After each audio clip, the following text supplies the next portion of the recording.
केदारनाथ की कथा।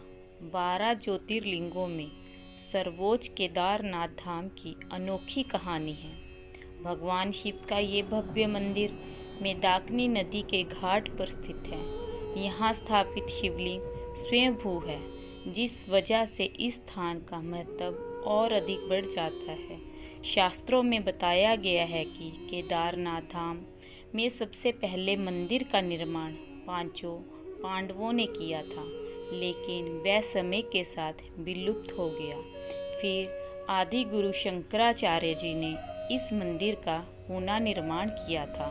खास बात यह है कि उनकी समाधि इस मंदिर के पीछे ही उपस्थित है। भगवान केदारनाथ के दर्शन के लिए ये मंदिर केवल 6 महीने ही खुलता है और 6 महीने बंद रहता है।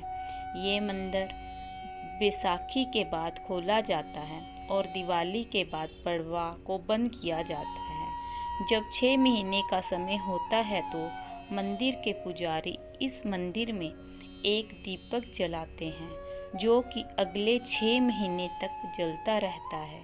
6 महीने बाद जब ये मंदिर खोला जाता है तब ये दीपक जलता हुआ मिलता है।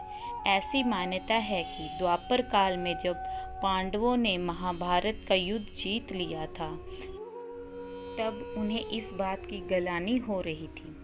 उन्होंने अपने भाइयों सगे संबंधियों का वध किया है। उन्होंने बहुत पाप किए हैं। इसे लेकर वे बहुत दुखी रहा करते थे। इन पापों से मुक्ति के लिए पांडव भगवान शिव के दर्शन के लिए काशी पहुँचे, लेकिन इस बात का पता जब भोलेनाथ को चला तो वो नाराज होकर केदारनाथ चले गए। फिर पांडव भी भोलेनाथ के पीछे पीछे केदारनाथ पहुंच गए। फिर भगवान शिव ने पांडवों से बचने के लिए बैल का रूप धारण कर लिया। बैल के झुंड में शामिल हो गए। तब भीम ने अपना विराट रूप धारण कर 2 पहाड़ों पर अपना पैर रखकर खड़े हो गए। सभी पशु भीम के पैरों के नीचे से चले गए, परंतु भगवान शिव अंतर्ध्यान होने ही वाले थे कि भीम ने भोलेनाथ की पीठ पकड़ ली। पांडवों की इस लालसा को देखकर शिव बहुत प्रसन्न हुए और उन्हें दर्शन दिए। इसके बाद पांडव इस पाप से मुक्त हुए। इसके बाद पांडवों ने यहाँ पर केदारनाथ मंदिर का निर्माण करवाया था, जिसमें आज भी बैल के पीठ की आकृति पिंड के रूप में पूजी जाती है।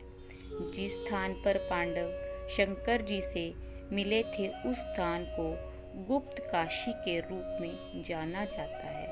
लेकिन कुछ ही समय बाद गुप्त काशी से भी भोलेनाथ अदृश्य हो गए और 5 सिद्ध रूपों में प्रकट हुए। वे 5 रूप हैं।